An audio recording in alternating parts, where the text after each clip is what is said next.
आज मी कोयना विभागामध्ये दौऱ्यावर असताना धरणस्थळाची आणि धरणामधलं जे पाणी सोडलं जाते नदीपात्रामध्ये त्या सगळ्या परिसराची पाहणी केलेली आहे. आज साधारणतः 92 टीएमसी पाणी धरणामध्ये आहे. 100 टीएमसी झालं की आपण कोयना माईची पूजा विधिवत करून ओटी भरण करत असतो. सुदैवानं चांगला पाऊस झाल्यामुळं धरण पूर्ण वेळेत आपली आतापर्यंतची पद्धत आहे, म्हणजे आतापर्यंतची एक प्रथा आहे की 15 ऑगस्टच्या आसपास 100 टीएमसी पर्यंत धरण भरतं.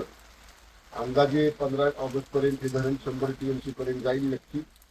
परंतु धरण व्यवस्थापनानं वॉटर लेवल पाण्याची पातळी मेंटेन करण्याच्या दृष्टीनं आता डिस्चार्ज चालू केलेला आहे. साधारणतः 50-55 हजार क्युसेकचा येवा धरणामध्ये आहे आणि 30-32 हजार क्युसेकचा विसर्ग नदीपात्रामध्ये केला जातोय.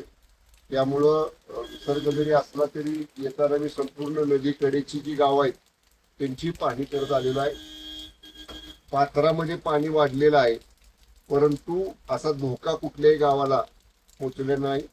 महसूल प्रशासन, पोलीस प्रशासन आम्ही सतर्क आहोत. पंचायत समिती, जिल्हा परिषदचे आमचे पदाधिकारी सतर्क आहेत. त्यांना मी सूचना दिलेल्या आहेत की पाण्याची पातळी नदीतली वाढल्यामुळे एखाद्या गावाला जर तिथं पाणी गावामध्ये येण्याचा धोका असला तर तात्काळ अशा कुटुंबांचे स्थलांतरित करण्यासंदर्भात त्यामुळं परिस्थिती नियंत्रणामध्ये आहे. आणि निश्चित यापूर्वी जशी कोयनामाई आणि कोयना धरण वेळेमध्ये 100 टीएमसी पल्ला पूर्ण करत होतो, यावर्षी करेल अशी निश्चितपणानं परिस्थिती आहे. धरण व्यवस्थापनानं आतापर्यंत नियोजन पाणी साठ्याचं योग्य पद्धतीने केलेलं आहे. धन्यवाद.